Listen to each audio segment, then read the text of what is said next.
জায়নুল আবেদিন জানতে চেয়েছেন, আমার প্রশ্ন হলো অনেকে যারা এনজিওতে জব করে কিন্তু দেখা যাচ্ছে ডোনার ভিন্ন ধর্মাবলম্বী, সেক্ষেত্রে ওই ডোনারের টাকা আমার বেতন হিসাবে পাচ্ছি, তা ইসলামে দৃষ্টিতে জায়েজ কিনা? একটা জটিল বিষয় হলো আমরা অনেকে মনে করি এনজিও মানেই হারাম, এনজিওতে চাকরি করা হারাম। এটি আল্লাহ মাফ করুক, আমাদের এই পেজে একটা পোস্ট দেওয়ার পর কয়েক হাজার কমেন্ট আসছে এরকম। আমি সত্যি আশ্চর্য হয়েছি যে আমাদের ধারণা কিভাবে এতটা সাধারণ হয়। দুঃখিত প্রশ্ন করতে, আপনাকে আমি হিট করার জন্য বলছি না, আমি কিন্তু সাধারণ কথা বলছি। আমরা অনেকে মনে করি যে এনজিও মানেই হারাম।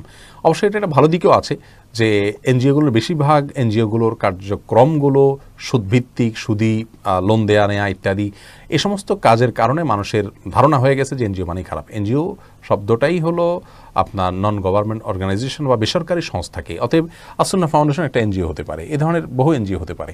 এনজিও মানে যে খারাপ তা নয়, আর এনজিওতে চাকরি করলেই সেটা হারাম হবে এমন কোনো কথা নয়। আপনি একজন হিন্দুর অধীনেও চাকরি করতে পারেন, আপনি কি করছেন, আপনার জবটা কি, সেটা হলো দেখার বিষয়। আপনি যদি কোনো হারাম কাজ করছেন সরাসরি জবের নামে, তাহলে আপনার জন্য সে উপার্জনটা হারাম হবে। আর যদি ধরুন একটা প্রতিষ্ঠান এনজিও যাদের সব কাজই প্রায় খারাপ, কিন্তু তাদের যদি কোনো ভালো কাজে আপনি নিয়োজিত হন বা যে কাজে নিয়োজিত আছে সেটা মুবাহ কোনো কাজ, জায়েজ কোনো কাজ, তাহলে সেক্ষেত্রে আপনার চাকরি হারাম হবে না।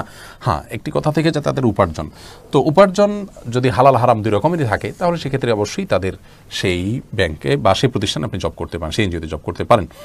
তবে বেশিরভাগ হালাল হারামের মধ্যে বেশিরভাগ হারাম হলে সেটাকে বাকি সবগুলোকে হারাম হিসাবে তাগলিবান ওলামা ইকরাম ফতোয়া দিয়ে থাকেন, যদি এক্ষেত্রেও ভিন্ন মত আছে। যাই হোক, মূল কথা হলো যে এনজিওতে চাকরি করলেই যে হারাম হবে তা নয়, ডোনার যদি ভিন্ন ধর্মাবলম্বী হয় কোনো অসুবিধা নেই তাতে।